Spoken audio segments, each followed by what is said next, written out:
Um, I got a little recording in progress. That's a new feature. That's so exciting. Got it. So I'm at Walnut Hill School for the Arts, which is a boarding and day private high school just outside of Boston, Massachusetts. And we actually have 5 arts majors. So as a high school student, if you're a student at Walnut Hill, you have your full academics, and then also you major in one arts concentration. So the Department of Music is where I live, and I am the head of the voice program there. And our singers are classical voice majors. So we focus on art song and classical foundation, classical singing technique. There's also a theater major, and so I also support the theater majors who choose to take voice lessons. So we also teach contemporary and legit musical theater styles. And we also have a jazz major for those who are interested in contemporary jazz and more contemporary music performance, where they have jazz bands and they do improvisation, and it's a full jazz major as well. And our music department has a partnership with New England Conservatory. So all music majors also have large ensemble requirements that they meet at New England Conservatory. So it's a really special place. And I've been there for about 6 years. And I am also a professional singer. I've sung with the Boston Pops and all over, but I really love particularly working with high school age students. And I find you very inspiring and gives me hope for the future. And I just love working with you. So I love doing these master classes every year that I can. And I learn from you as much as I hope that you learn from me. So I'm really excited to hear you all tonight. And I thank you so much for coming to my class. We'll leave a little bit of time at the end so I can answer any questions that you have.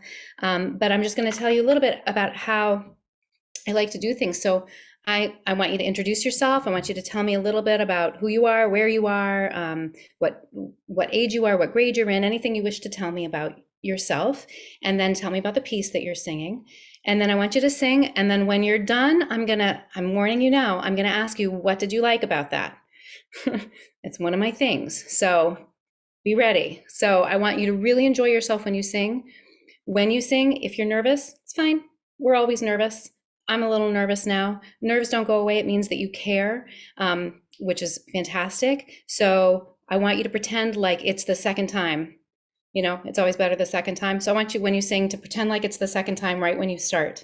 And then we'll talk about what you liked about it. And then we'll talk about what I can do to help you and what you're looking for. And I'll give you a little feedback. We'll do a little work, and we'll just kind of play it by ear. So maybe just pop in the chat. So we have Jess, Jennifer, and Regina. And who is singing? What are we singing? Are we singing art song? Are we singing musical theater? Jess, what are you singing? I was planning on singing theater. Great, wonderful. And is Jennifer here? Hi, Jennifer. Hi, I have a Gilbert and Sullivan. Woo, I love Gilbert and Sullivan. Fantastic. Lovely. And is Regina's not here yet? That's okay. All right. Well, Jess, how are you feeling? You feeling ready? Yeah, definitely.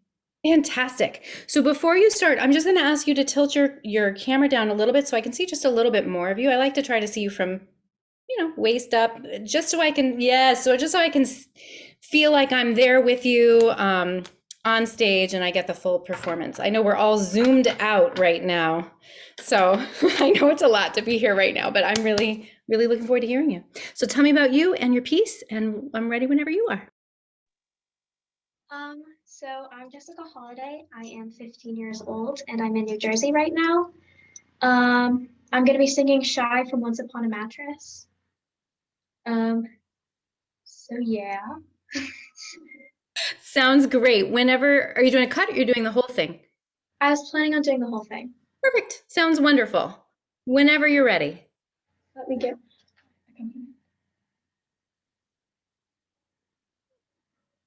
Also, I apologize. My lighting is being really weird at the moment, and I look very pale. And I don't know why that is. That's okay. It's like a spotlight. I'm kind of digging it. It's great.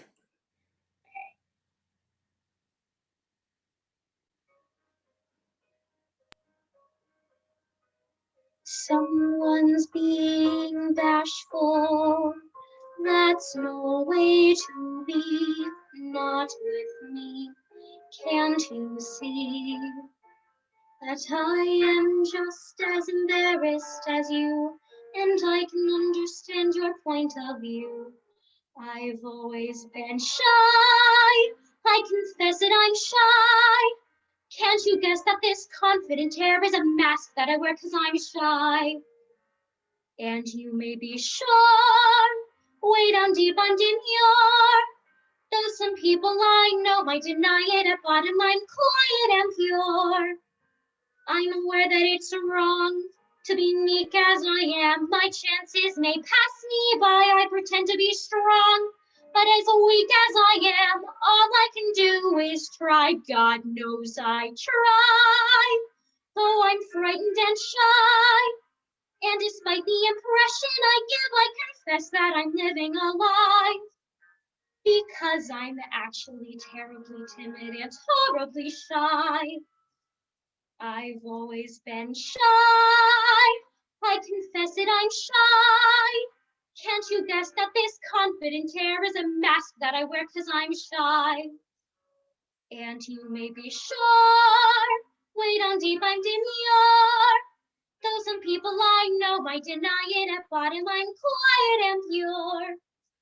I'm aware that it's wrong to be meek as I am. My chances may pass me by. I pretend to be strong, but as weak as I am, all I can do is try. God knows I try, though I'm frightened and shy. And despite the impression I give, I confess that I'm living a lie. Because I'm actually terribly timid and horribly shy.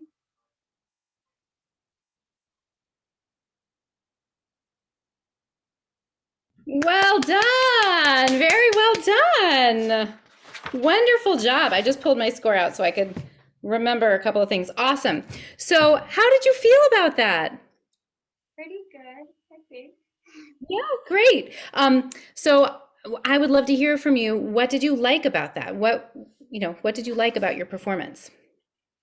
I feel like I had a solid tone throughout, and I think I had decent expression throughout as well. Great. I would agree. I ask this question to everyone because it's really important that you remember that you have something to offer, that you're already doing well. Otherwise, you wouldn't be singing and have this crazy idea to get up in front of people and share that gift. And sometimes we can be really hard on ourselves and we can be like, oh, I could have done this better. Oh, I could have done this better. The truth is, there will always be things that you can do better, but it's really important for you to be able to walk away from a situation and be like, you know what? I really wanted to do this really well, and I think I accomplished it. I'm going to go back and work on this so that that feels as good too. So just always remember that there always is a positive that you can find in your own performance, even in the worst of days. And it's good to be able to recognize your own strengths so that you know what to lead with when you are putting yourself out there in other ways. So I would agree, your tone is really, really solid and consistent throughout. It's lovely. It's really clear. Your intonation is great. It was very even in your transitions. I thought you had great control of your belt, really clear. It sounded free and easy. So kudos to you and the work that you're doing in your teacher. Really, really well set up. So that's fantastic. And clearly you understand the character in the story, and you're being very expressive. So before I give you any specific feedback, I'd like to know from you, what do you feel like you struggle with? Like, what's the challenge for you with the song, or what would you like help with that I can sort of direct my feedback to you? I feel like when the verses like repeat, I feel like I don't make a big enough differentiation between the two. I feel like my acting is pretty similar. I'd like to change that. Great. Okay, fantastic. I'm so glad you brought that up. All right, so then the question is, how? And a lot of times we know what it is that we need to do, and that makes us very like process minded, like I know I want to achieve this thing, but then how do we do it? And how do we practice doing that thing so that it gets better and better? So I would say for you to start with the words, right? I mean, the words are everything.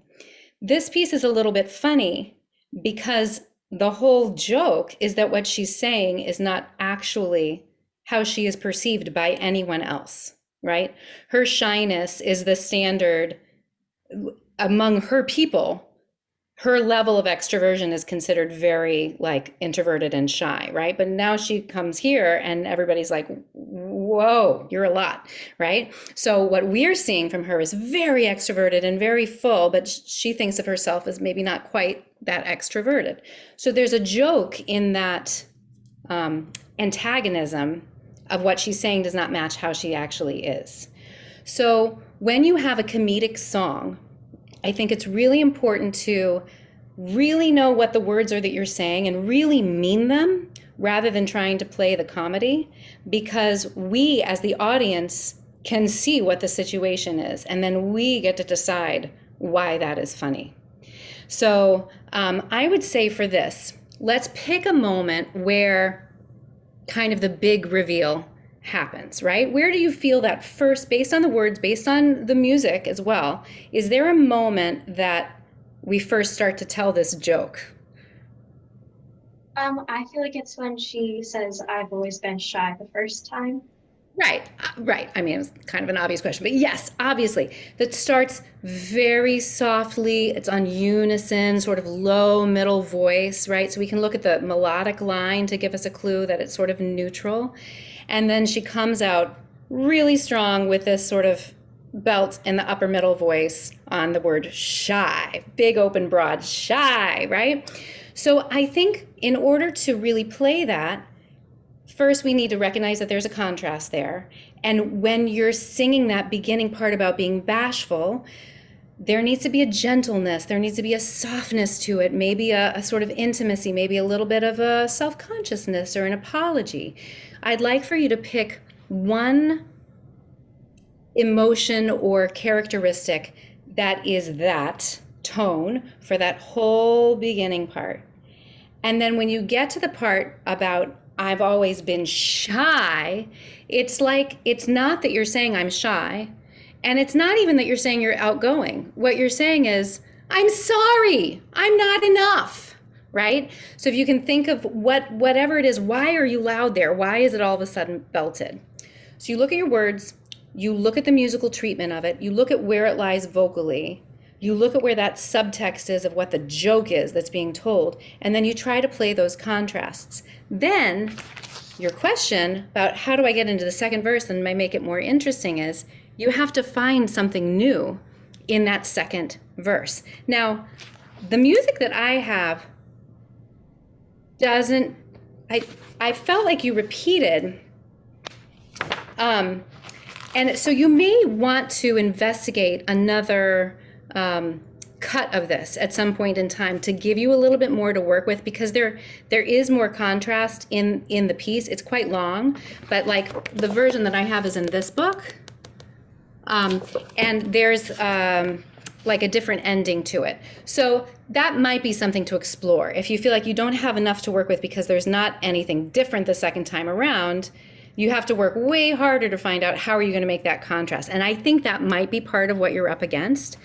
But what I'd like for you to do is I'd like to go back to the sort of middle, right before the middle of the opening.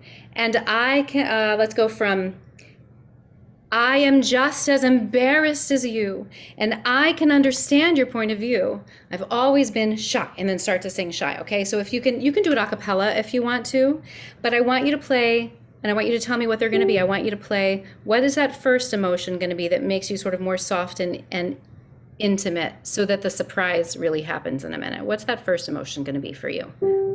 Should be exasperated. That works. Exasperated. Okay, all right.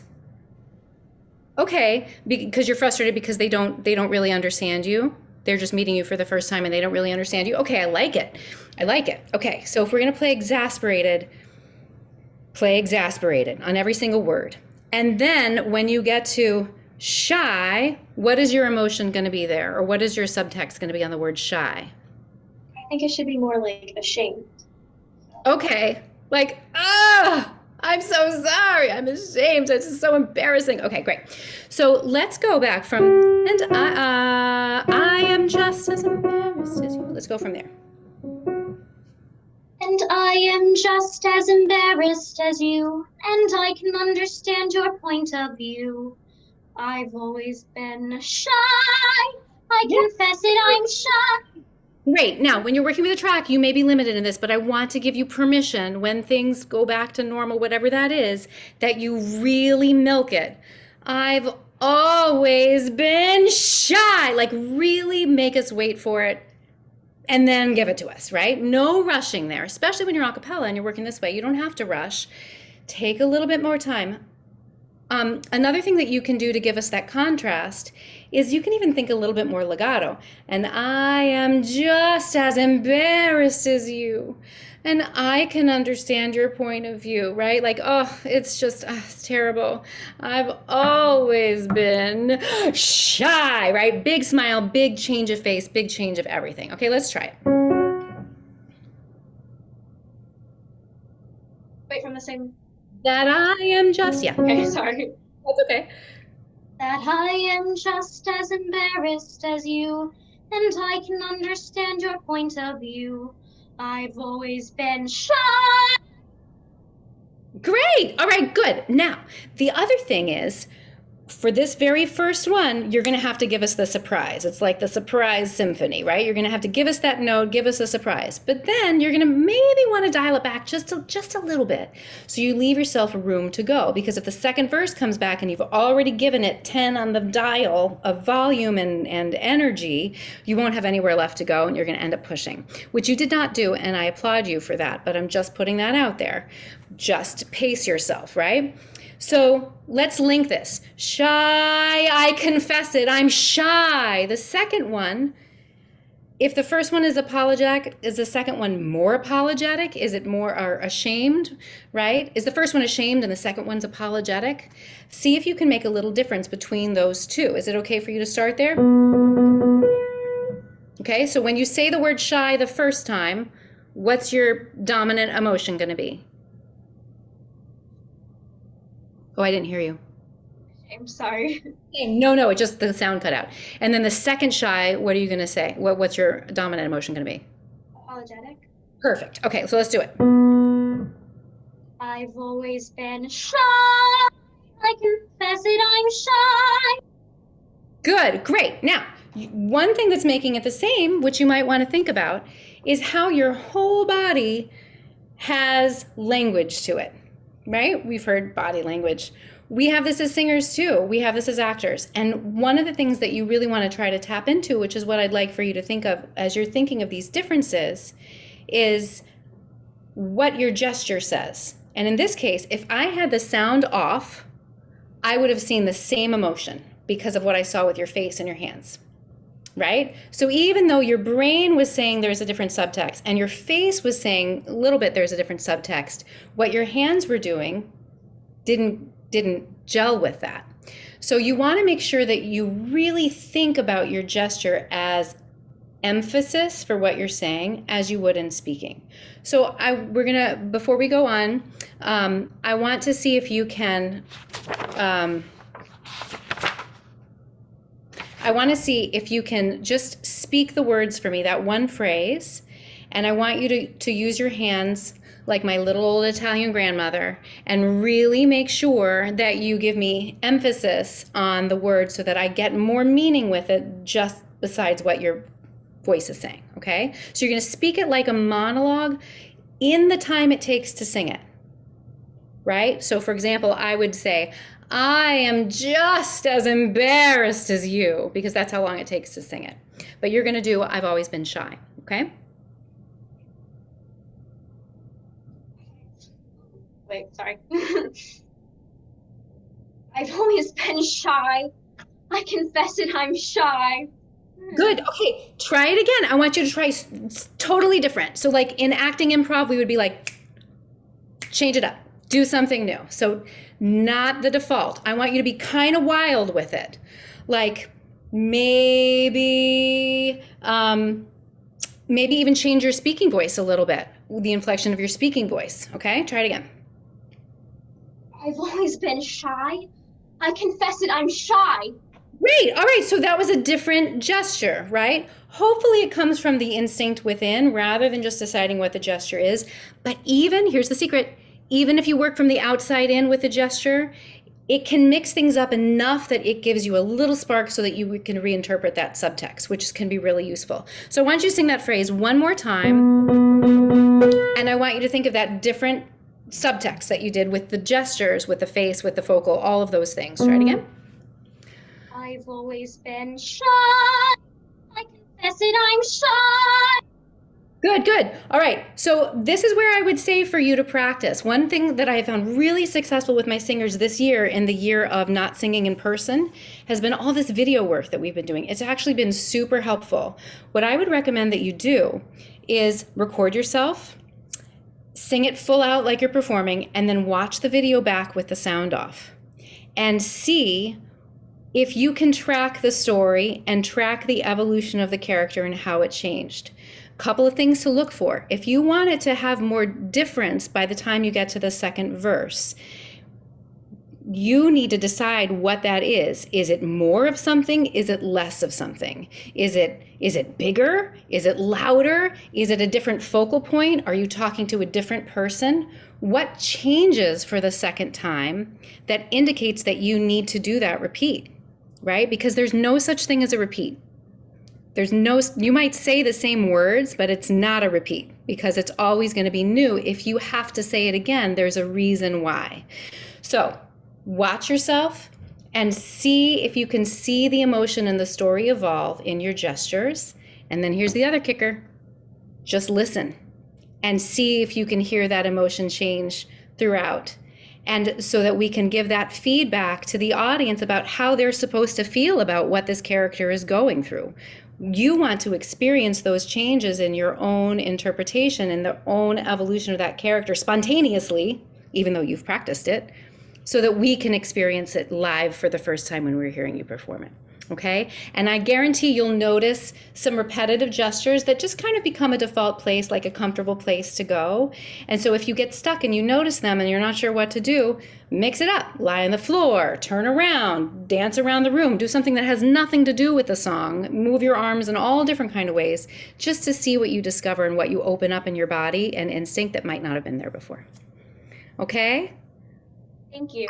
You're welcome. It's great to hear you. What an awesome performance. Beautiful voice. That's fantastic. Thank you so much. I love that song. That's a classic. Okay, Jennifer, you are up. Hi, Jennifer. Hello. Hello. I'm Jennifer. I'm from Sacramento, California. A little bit older than your typical student. I am 48. That's okay. But I've Great. only been singing for a few years. But I'm also in college. I went back to school to study music, so I'm entering my senior year in the fall. Good for you. That's amazing. That's awesome. Thank you. Wow. This is why I come to Classical Singer Convention, because I am always inspired. That is fantastic. Good on you. I'm excited. Can't wait to hear it. Okay, so I will be singing If Somebody Their Chance to Be from Redigore by Consult. Great.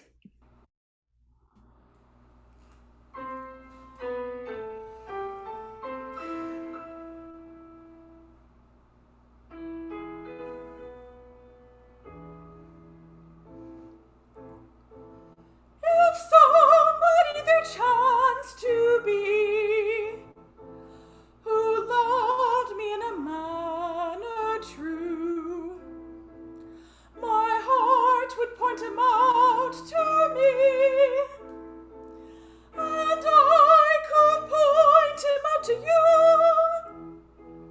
But here it says, of those who point, their manners must be out of joint. You may not point, you must not point. It's manners out of joint to point. Oh, had I the love of such as he, a quiet spot he'd take me to, then he could whisper it to me, and I could whisper it to you. But whispering I've somewhere met is contrary to etiquette.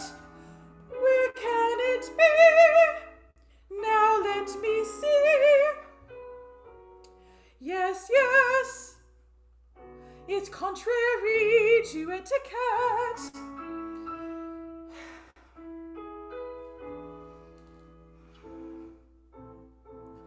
If any well-bred youth I knew, polite and gentle, neat and trim, then I could hint as much to you, and you could hint as much to him.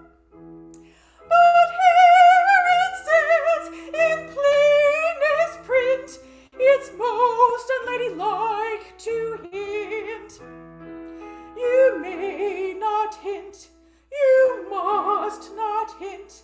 It says you mustn't hint in print.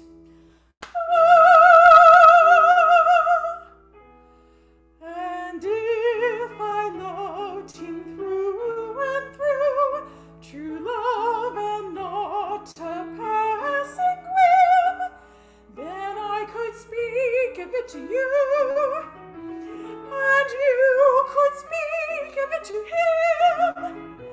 But here I find it doesn't do to speak until you're spoken to. Where can it be? Now let me see. Yes, yes, don't speak until you're spoken to.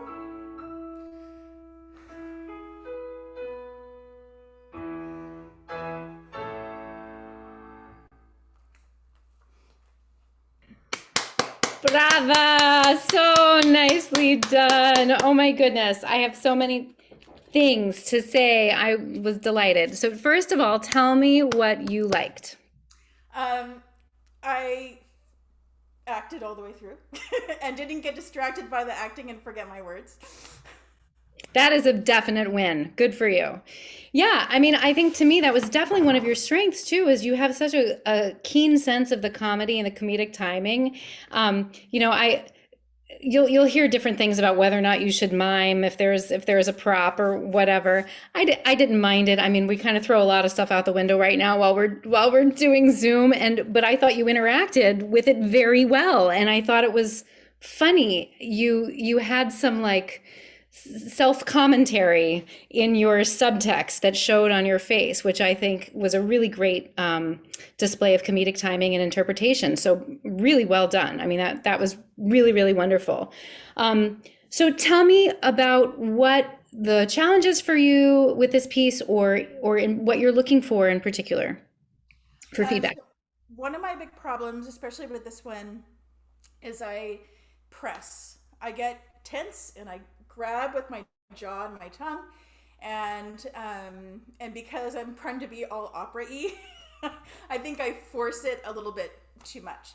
But I can't figure out how to stop doing all those things. Yes, well, it's not a switch that you can just flip on and off. Unfortunately, it's a process, and you got to give yourself some time for that. So knowing is the first step. So that's awesome. Good for you. And I have some ideas. But first, let me ask you a question. When you said you're trying to be all opera-y, does this mean that you previously sang in different styles and now are pursuing more of a classical style, or am I? I've been singing classical for several years. It's just something about it being an aria. Got you. And like where it sits in the voice, like it just Yeah. makes me want to, I don't know. Well, I will say, I think this piece is really, I always have struggled with this piece because it just sits above the staff and it's so mean that it just sits up there. It's like just really not nice. Okay, so we have such a little time. I basically would like to work with you with a couple of exercises that then I think that you can apply. So you mentioned jaw, tongue. Did you mention tongue? I did. Jaw, yeah. So, and that feeling of pressing. So first of all, that comes from the right instinct, which is knowing that you need support. Right? I need to support this sound. I need there to be something anchoring it and giving it a feeling of strength and stability. And so your brain goes to the closest place it can find, which are all the related muscles right close to here, right? So it's logical. So it's tricking your brain into thinking that you're truly supporting. And what's hard about the process and why it takes a long time is that it can be kind of messy, in that if you release some tension from these areas, you're going to panic and be like, there's nothing supporting the sound. It feels wrong and out of control. And so you're going to go back to gripping. And so you really have to trust that process of being able to release what I call the bad tension, and to be able to double, quadruple, redirect all of that now not wasted energy, all of that into the good tension, which is the true support of the abdominal structures and just the whole body support. So everybody talks about support in a different way, but I will say this will be a two-phase thing for you to explore, that I'd like for you to think of it, that whatever it is that you release, you have to work a little bit harder in just recognizing how the support happens. The other caveat I'm going to say is that because this likes to grip, you're going to want to have an external sense of activity when you support. That isn't necessarily how you're going to actually perceive your support when it kicks in the way that you want it to. It really comes from within, more of a response. So I'd like for you to think of this. Whenever you sing a phrase, I want you to think of what support is, which is the intention to use the air that you have as efficiently as possible while reducing collapse. Okay, but you're not going to reduce collapse with these little muscles here. You're going to reduce it with the abdominal core. So I want you to put your one hand on your belly, and everybody in the class can do this too. I want you to put one hand around your waist, and I want you to say, hey. Hey. But take a good breath this time. And when you take your breath, I want you to let your belly go soft when you breathe in. Hey. Hey. Did you feel something happen here? I don't think you breathed. If I'm honest, I don't think you breathed.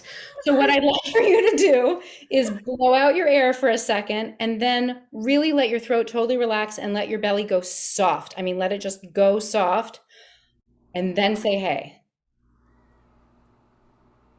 Hey. But did you breathe in? Hey. Try it again. Hey. Okay, good. So that time at least I saw you breathe, because I saw this release in a different way. So my sense is that as you go on, you're not releasing to be able to really open into the low breath. And so the support can't respond because it's staying tense. So one exercise that I would really like for you to do, and we're going to start in the middle. I don't want to start way up high. We're going to do, who love me in a manner true. We're going to do that phrase, and then my heart would point him out to me. I know it's weird to do in the middle like that, but I want those two phrases. And I want you to take the full time to breathe after true, my heart, right? So that when you come back in, you have really actually breathed during that time, okay? Who loved me in a man, sorry. Okay. Who loved me in a manner true. Now really breathe. My heart would point him out to me. Good. So did you felt a little bit lower connection there. I saw it happen, right? And so what you said before was really interesting. You're like, I got through the whole song. I acted the whole song without being distracted by the acting, which was really great. But I think you're a little distracted by the acting and you're forgetting to breathe. And so here's how we're going to tie this in, because sometimes technique becomes so separate that then that becomes the distraction. That's all we can think about. We forget to act. So you got to tie it together. And the way you're going to tie it together is to remember that the breath is the acting intention. It's my voice teacher when I was in grad school said, inspiration is to inspire, right? It means to breathe in, but it also means to get an idea, right? So you have to breathe in the idea of the next phrase, but it has to come through the breath, right? And if you think of somebody going, aha, right? There's a breath there. So I want you to think about what it is you're getting ready to say and really breathe that idea in all the way into the bottom of your body. Okay? Okay. So do who loved me in a manner true.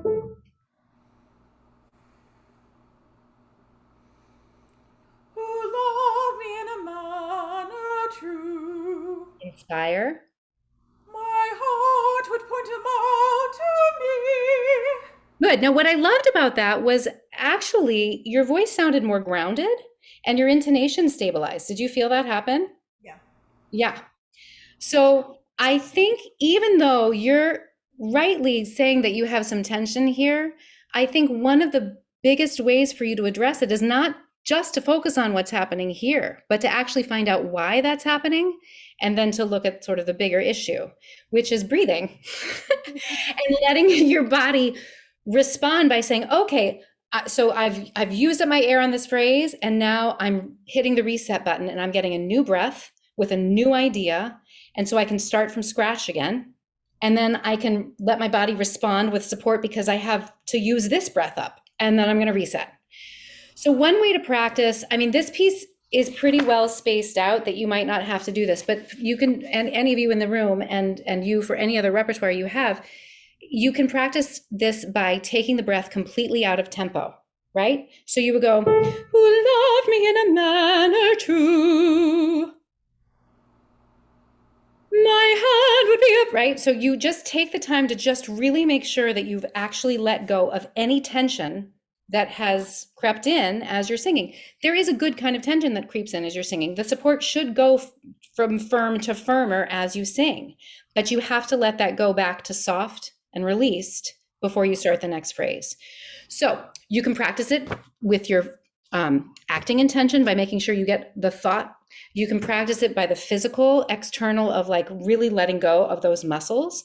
And you can practice it not related in your music. I don't know if you also are sustaining a day job while you're doing this, but if you're sitting at the desk for long hours and you can just sit there and say, okay, I'm going to exhale until I'm completely empty.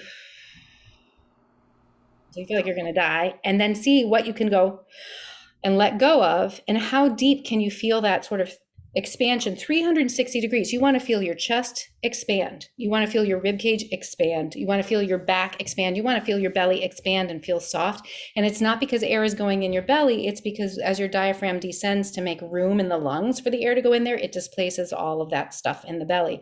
So don't try to force the air down into your belly, but just think of the release and see how low it feels. And then you're going to go home and you're going to practice this, hey, hey, and you're going to feel your belly goes, hey. There's like this like vroom, vroom kind of resistance that happens when you really are connected to that. And that is what I call the support response. It's not something you're saying, oh, I have to support. It's saying, I have something to say, and I'm going to use my breath to say it. And whoop, here's my body supporting me, rather than, hey, hey, which is here, because you're not getting low enough. Does that make sense? Yes. So, I mean, I think if you do that, just like methodically, kind of boring work throughout this whole piece, I think it's going to be easier to sing. You won't feel like you're lifting so much as you get up above the staff if you remember that every breath has that low release. And so it'll be easier to sing. Then you're going to be more confident about it. Then you're going to be able to use your breath a little bit more. Then your body's going to say, hey, let me support that a little bit more. And it's going to be this lovely cycle. And if you're getting stuck and you feel this tension here, just say, okay, I'm just going to release that. Now, a couple other exercises just to release. I would say you can do lip trills. Good. Just make sure you do those without biting your teeth together. And the other thing I find really helpful is tongue rolls, which is probably harder for you because you probably like to change pitch by changing the position of your tongue. So if you can do these phrases, if you give your tongue something else to do, try it.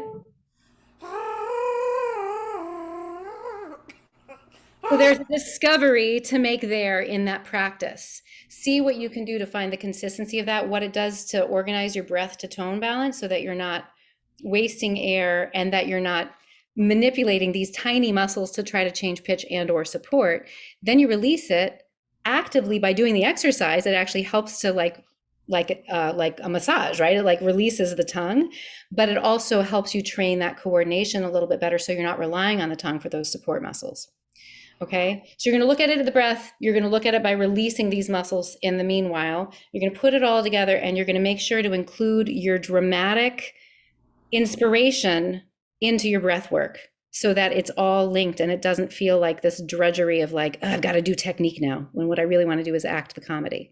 You link it in It's all part of it. The technique supports the dramatic choice. Okay? Yeah, thank you. You're welcome. Great job. Keep it up. I'm so like, good luck. You go. Thank you. Thank you, Jennifer. Thank you so much. That was lovely. So it looks like Regina hasn't showed up. So either Kelly or Riley, are either of you interested in volunteering to sing for Teresa? No pressure, but No pressure. but we have a few minutes, and we if either of you are interested, we'd love to have you sing. In the meantime, also if anyone has any questions, we could take questions. You can ask me anything. You can ask me, you don't have to sing if you have a question about a technical challenge that you're facing or a dramatic challenge or anything about, I mean, obviously you can ask me anything about the school, but just really anything about singing or being on stage or life. I'm happy to answer questions. I love to. I love that. Any life wisdom from Teresa. I've always found that it's so funny. I've always found that like a lot of times I'll be teaching a voice lesson and I'll be like, ooh, this technical thing is like a total life metaphor. It happens so a lot. often. And you know what, to be fair, I found that often my voice teachers end up being my therapist as well, which it wasn't their job to begin with, but that's what happens. It Okay, does. Well, it's a unique thing. Yeah. So do you have questions for me? She said, I find that sometimes when I sing, my mixed voice feels so weak. Anything she can do to strengthen that? Oh, that's such a great question. I do have some exercises for mix. So, you know, I like the term mix, and if we think about what it really means, it means that we're borrowing from those different registrations and having a little bit of both. So I'm going to talk really quickly about how I like to think of it, because I always picture it like ombre, you know, that like fabric that was in style, like, I don't know.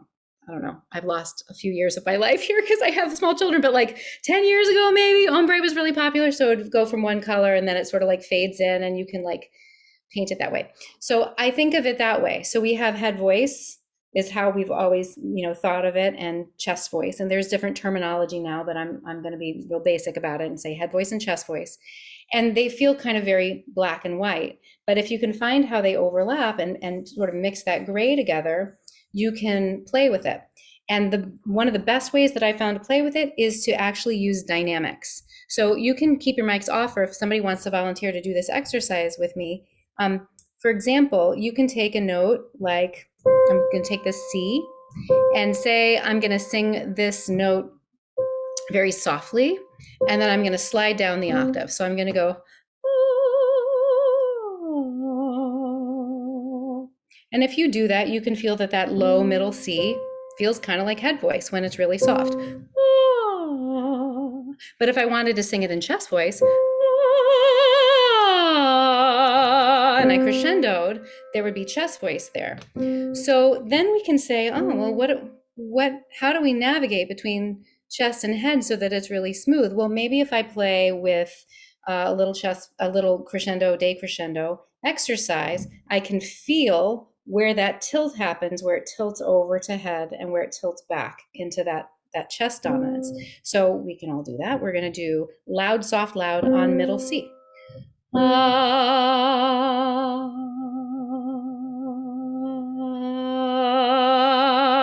And you can just kind of play with that it's almost like balancing scales, or if anybody's ever driven a stick shift, I think of it like putting in the clutch and kind of like finding just the right time to change gears. There's a thing that you can do there where you feel that transition. So this is the exercise that I like to work on mix. I started around D, depending on what your range is and where you feel it. But the exercise is two parts. So you start loud, you decrescendo, you go down soft, you come up soft, you come up soft, and you crescendo again. So it's like this.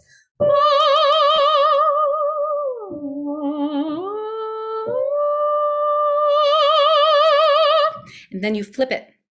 And so you go soft to loud, carry the loud down, carry the loud up, carry the loud up, and then decrescendo.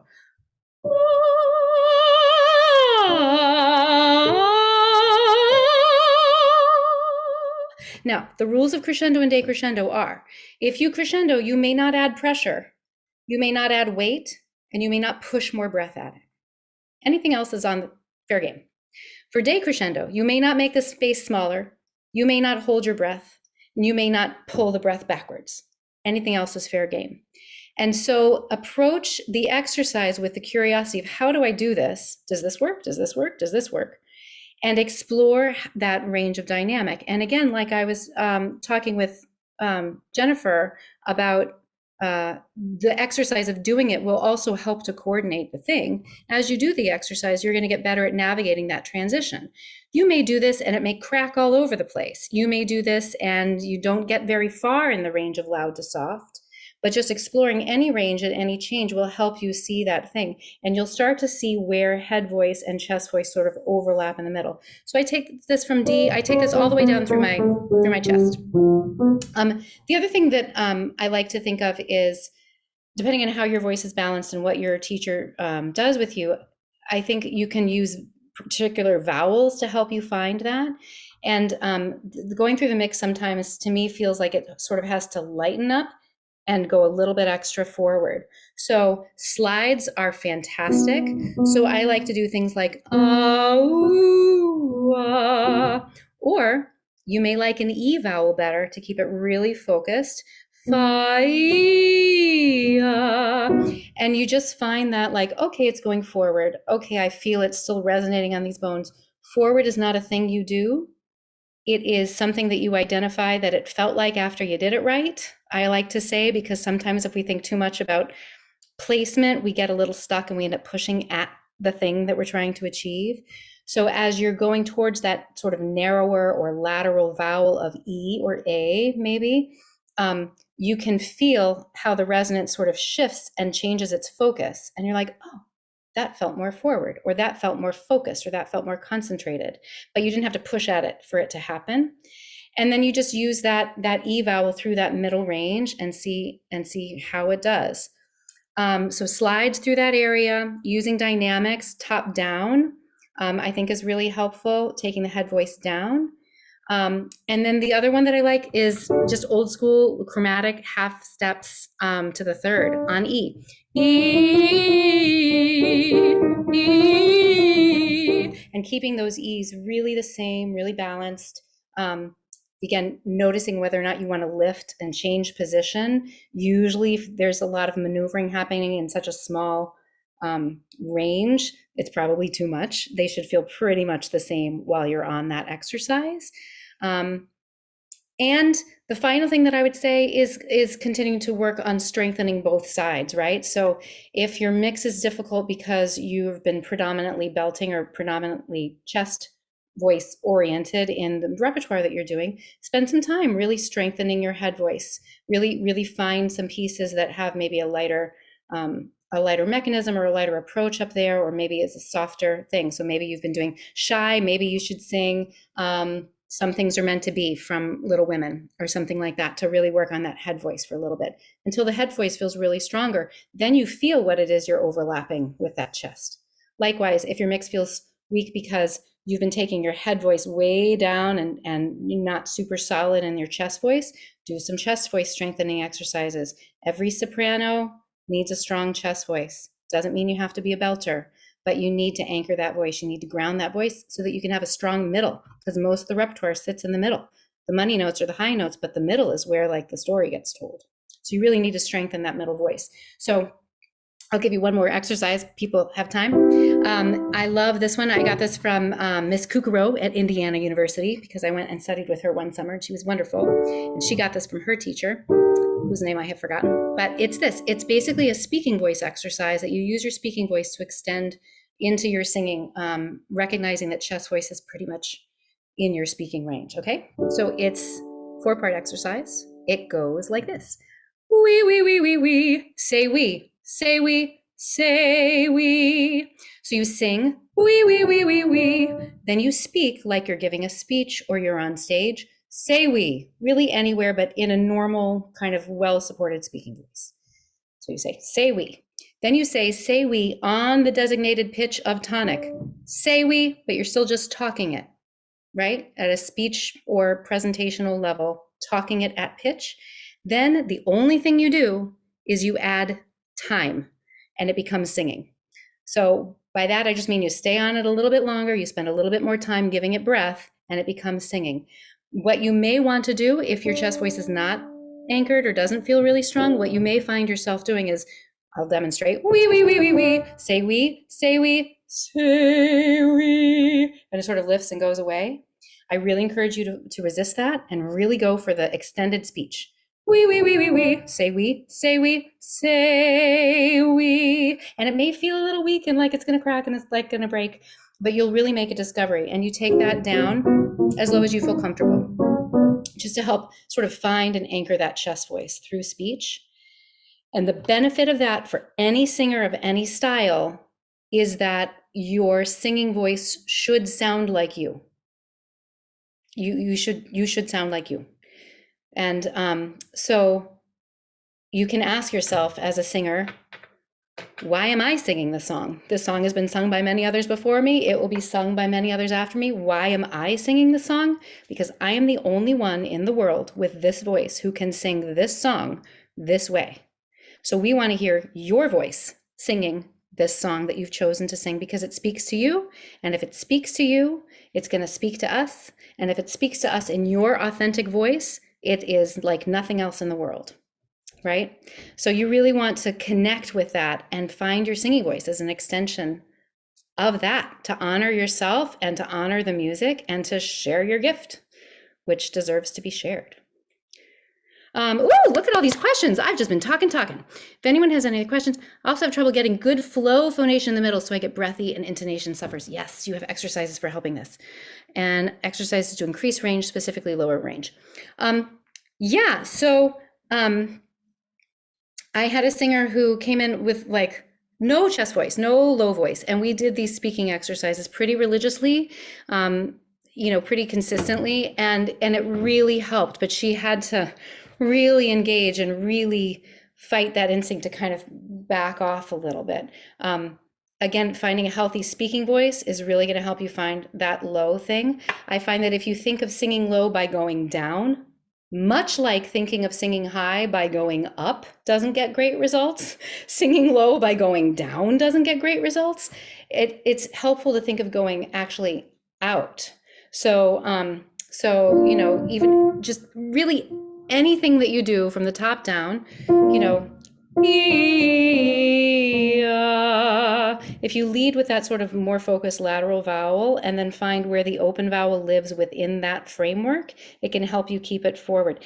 And the other thing you can do is you can practice wrong. So you can go and sort of add weight and heaviness and be like, okay, where did I feel that? Where did that go? What happens if I go forward instead? What's the worst that can happen? It could not get the result that you want, but you might make a discovery and be that much closer to where you want it to be. So I think low range is, again, sliding, speech anchor, and thinking out, not down, I think is really helpful. Thinking of mouth resonance, even though it's like low and that there's chest resonance, if you sing out of your mouth, you're going to feel it here, versus if you sing down, you're going to feel it in your neck. So just play with that that feeling. And then good flow phonation in the middle, breathy and intonation suffers. I think that we exercise could be really helpful for you, Jennifer. And I do think, I think it would, like, if I were working with you, Jennifer, I would probably spend some significant time working on your speaking range and doing some almost belting calling exercises. Believe it or not, they're great for classical singers. One of the ones I like is hi there. And then you just add a little time if you want it to sound more singing. Hi there, right? And you can take that pretty high. Hi, like you're really excited about something. It's not like, oh my God, I'm trying to hit this note, I'm trying to reach this note. There is an instinct for that already in your body, that if you recognize it, you can say like, oh, that's the beginning of the same kind of sound when I go to sing it. But you have to be honest. You have to literally start it the same way. So if I'm going to go, hi, I'm not going to go, hi, when I go to sing. I'm going to go, hi, right? Hi, like I'm going to go the same way, right? and just see what there is to see. We get caught up in like doing it right or wrong, but how do you know? Right? Your teacher can guide you, but ultimately it's your discovery to make in your own voice, in your own body. How do I do this? Right? Caveat to that, pain is a sign that you were doing something wrong. Stop immediately. Discomfort, assess. Is it emotional discomfort because this is new and unfamiliar and I'm a little scared? That's okay, right? Is it physical discomfort because it's about to be pain? Stop, immediately stop, right? But don't be afraid to experiment in short little bursts and make a little discovery there. What aspect of vocal performance sticks out the most typically, Jess, can you elaborate on your question about, I'm not sure I understand your question. Can you ask it out loud? Yeah. Sorry, I was trying to figure out how to word that for a while. In like a vocal performance or theatrical performance, is there one aspect of it that is like that you notice first that should really be strong to kind of Like what makes a performance stand out and be yes. like what I love? I love it when a performer has something to say. I mean, I actually led my little thing about this class. You have something to say. I know there's a lot of time in the process, and I want there to be time in the process. I'm actually very process oriented in training singers. But when it gets to the performance or the audition, you have to be able to leave that behind and say, here it is. Here's where I am right now. I have this amazing gift to share for your enjoyment, right? Here you go. Because if you're up there thinking, I got to do this right, and I got to remember to do this, and I got to do this, that's what the performance is. You're performing the practice, and you've practiced so that you can let that go and really share something. So to me, the things that makes a great performance stand out is when a singer is all in, and I'm not seeing them worry about whether or not it's right or wrong, that they just love to sing, or they love this song, or they love this character, or they love this piece, and it speaks to them in a way that like I am moved by because they are so moved by it, right? So I think the short of that is probably authenticity and just like sharing your gift without wondering what I'm going to think about it. You know, if you can get there, your auditioning performance life is going to be so much more satisfying. When I was doing a lot more auditioning, I had a turn where I was like, you know what? I'm like working all week long. I only have this day to come into the city and take my lessons and do my auditions. This is the only performance I may get to do for the next 3 months because who knows if I'm going to get a gig. So I started making my auditions my performances, which obviously that's what we should try to do. But it really was like a light bulb for me, like, oh, I should just go in there and perform. And it was so much more fun. And it took all the pressure off, you know, and it started to be more successful. So if you can get there, it is much more satisfying and more, it ends up being more successful for you because then you have that, you show us that special spark that's only you. What a gift that is to share. I hope that answered your question. I think that's a great place to end. That was fantastic. Thank you, Teresa. Thank you for Jess and Jennifer for singing and for the questions. Thank This is you. great. Thank you. So, That, yeah, it was great meeting you all. If you have any questions about the school or you want to send me an email, I'm just going to put my, can I put it to the group? I'll just put it to the group. I'm going to put my email from school right here in the chat. I'd love to hear from you if you have any questions anytime. I'd love to have you, come to the info session on Saturday and talk more about the school.